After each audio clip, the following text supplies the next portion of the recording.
अस्सलाम वालेकुम। मैं इजहार अंसारी आज 15 अगस्त के मौके पर जिसको यौम आज़ादी कहते हैं, यौम आज़ादी में आज का मेरा टॉपिक जो है मौजूद वो मुसलमानों का यौम आज़ादी में क्या योगदान है। आज मुसलमानों की जो हिस्ट्री है उसके साथ किस तरह छेड़छाड़ किया जा रहा है, उसको किस तरह से इरेज करने का प्रयास किया जा रहा है। तो जो भी कौम इल्म से दूर हो जाती है उसकी हिस्ट्री तो कहीं ना कहीं इरेज की जाती है, चाहे दुनिया के किसी भी हिस्ट्री के साथ की जाए। ये घटना घटती रहती है। चूँकि मुसलमानों का इतिहास बहुत लंबा चौड़ा है और उसको मैं 10 मिनट या 1 घंटे में नहीं खत्म कर सकता। अगर इसको बोला जाए तो इस पर एक बड़ी लंबी चौड़ी बहस शुरू हो जाएगी। लेकिन आज के जो दौर है उसमें मुसलमानों को इतना प्रताड़ित किया जा रहा है, छोटा दिखाने का प्रयास किया जा रहा है कि उसके इतिहास से भी छेड़छाड़ किया जा रहा है और उसके जो धरोहर हैं उसको भी मिटाने का प्रयास किया जा रहा है ताकि उसको आगे इतिहास में दिखाना ना पड़े। तो आज मैं उसी पर एक टॉपिक बताना चाह रहा हूँ। आज हमने यौम आज़ादी मनाई। इस तिरंगे को आज में हम लोगों ने फहराया, लेकिन क्या किसी को ये पता है कि इस तिरंगे का जो डिज़ाइन है उस तिरंगे के डिज़ाइन को तैयार किसने किया था? उस तिरंगे के डिज़ाइन को तैयार करने में किसका योगदान था? आपकी कोई जानते हैं, बता सकते हैं? कोई बता सकते हैं? तो तिरंगे का डिजाइन एक मुस्लिम महिला ने तैयार किया था जो हैदराबाद की थी, जिनका जो बदरुद्दीन तैयब जो एक भारत के मुसलमान देशभक्त थे, स्वतंत्रता सेनानी थे, उसकी पत्नी थी, उन्होंने तैयार किया था। और इसका आज के समय जबकि देश 75वां स्वतंत्रता दिवस मना रहा था, तो उस दौरान ये भी अभी सरकार के द्वारा कहा गया था कि हर कोई तिरंगा 3 दिन पहले से फहराएगा। लेकिन इस दौरान क्या तिरंगे की बेगुनाही हर जगह देखने को मिली। कहीं पर इसको लेकर के डीजे बजाए गए, कहीं पर क्या है बार गर्ल्स के द्वारा नाच नचाया गया, कहीं पर इस तरह से घटनाएं घटी कि जिसकी अगर सोशल मीडिया में उसको देखा जाए और उस पर बातें की जाए तो आज हमने स्वतंत्रता दिवस पर तिरंगे की जो आबरू होती है उसको उतारने में कहीं कसर नहीं छोड़ी। तो आज का जो मौजू है, मैं आज जो मुसलमानों की इतिहास है उसको मिटाने की कोशिश किया जा रहा है, लेकिन मैं एक मौजू जो टीपू सुल्तान है मैं उसी के बारे में कह रहा हूँ कि टीपू सुल्तान कितने बड़े शासक थे, कितने बड़े देशभक्त थे। आज आपको नहीं बताया जाता, लेकिन अगर उस पर बात करेंगे तो एक पूरी दिन बीत जाए लेकिन वो खत्म नहीं होगी। तो मैं एक जो इतिहास है और इतिहास जो किताब भी मौजूद है हिस्ट्री में, मुसलमानों ने भी लिखी है, नन मुस्लिम ने भी लिखी है। तो मैं मुस्लिम की किताबों से ही हवाला दे रहा हूँ, नन मुस्लिम के भी किताबों से भी हवाला दे सकता हूँ। तो जो मुस्लिम की किताब है फतहुल मुजाहिदीन, उस किताब का जब आप सर्वे करेंगे, उसको पढ़ेंगे, खंगालेंगे तो उसमें से ये पता चलता है।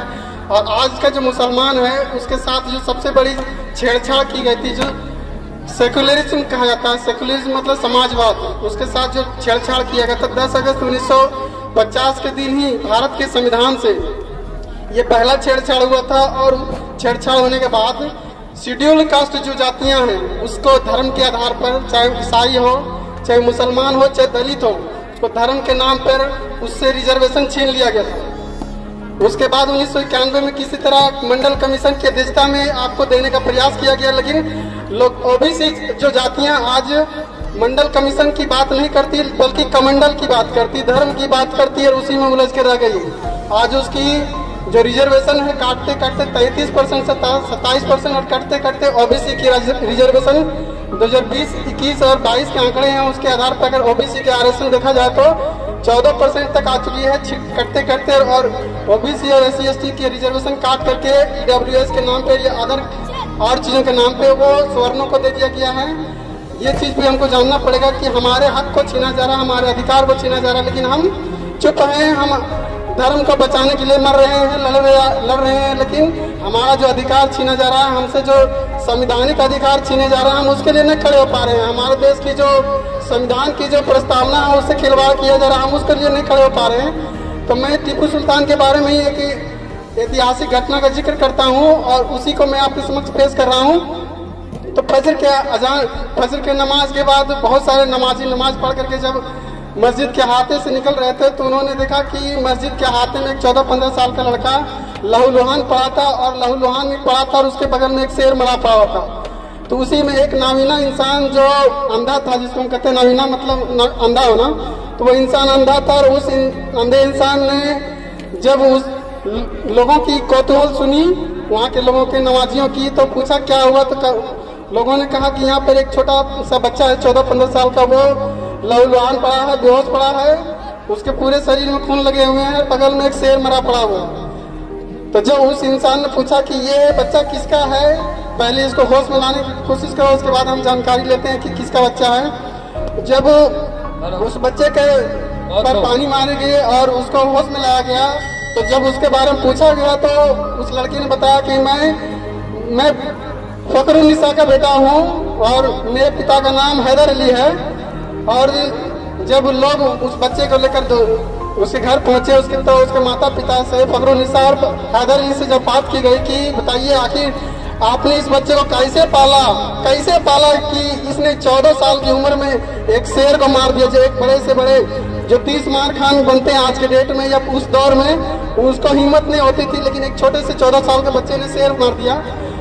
तो उसकी माँ बाप ने कहा कि हम लोग तो शेर को मैंने जो बच्चा पाला, जैसे आप अपने बच्चे को पालते हैं, हमने भी बच्चे को उसी तरह पाला। हम उसमें कोई जो नए तरीके से नहीं पाला, लेकिन जब लोगों को उसके मन के अनुरूप कोई जानकारी नहीं मिल पाई तो लोग क्या वहाँ से जाने लगे। उसी दौरान उसकी माँ ने कहा कि जब हमें कोई बच्चा नहीं हो रहा था तो हमारे जो पीर थे टीपू सुल्तान औलिया, उनके कहने पर पीर सा कलंदर जो हमारे कलंदर जो थे पीर उन्होंने कहा था कि आप टीपू सुल्तान औलिया के दरगाह पे जाइए और खिराजी अकीदत के साथ वहाँ औलाद की मांग कीजिए, बच्चे की मांग कीजिए।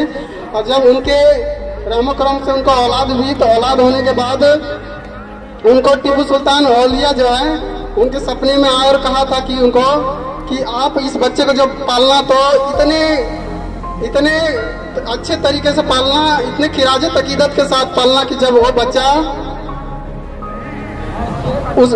जब आप उसको दूध में पिलाओ तो पावजू पिलाओ, शायद उसी की रहमत है, बरकत है कि मेरा बच्चा आज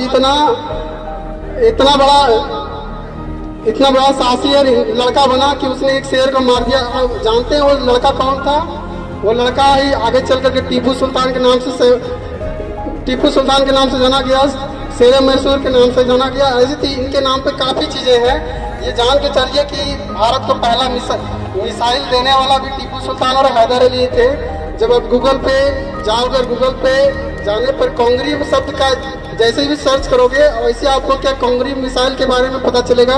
और कोंगरी मिसाइल के बारे में जब सर्च करोगे तो 1799 की जब लड़ाई हुई थी अंग्रेजों के साथ वो आती है। तो अंग्रेजों ने कहा था कि जब 1799 में टीपू सुल्तान को मारा गया तो उनके बाद उनसे जो मिसाइलें जब्त की गई थी उन मिसाइलों को इंग्लैंड ले जाया गया और अंग्रेज उस पर रिसर्च किए कि आखिर उन दिनों में जब मिसाइल टीपू सुल्तान और हैदर अली इस्तेमाल करते थे उसकी रेंज मिसाइल की 2 किलोमीटर से ज्यादा कैसे होती थी, जबकि अंग्रेज जो इतने पढ़े लिखे थे उनकी मिसाइलें थी अंग्रेजों के पास पहले भी थी लेकिन उनकी रेंज आधे किलोमीटर से भी कम थी। तो बाद में एक किताब को ले जाया गया यहाँ से भारत से, उसको कहा गया था फतहुल मुजाहिदीन, जो आज पेरिस की म्यूजियम में रखी हुई है। लेकिन भारत सरकार या कोई भी आज के डेट में ऐसा अधिकारी नहीं है कि हमारी जो विरासत अंग्रेजों के पास है या विदेशों में है उसको लाया जा सके। मैं आज इतना ही कहता हूँ, आगे जब भी मौका मिलेगा मैं भारत के इतिहास के बारे में जो मुसलमानों का योगदान है उसको बताने की कोशिश करूंगा। टाइम चूंकि नहीं है इसलिए मैं अपनी वाणी को यही समझता हूँ। जय हिंद, जय भारत।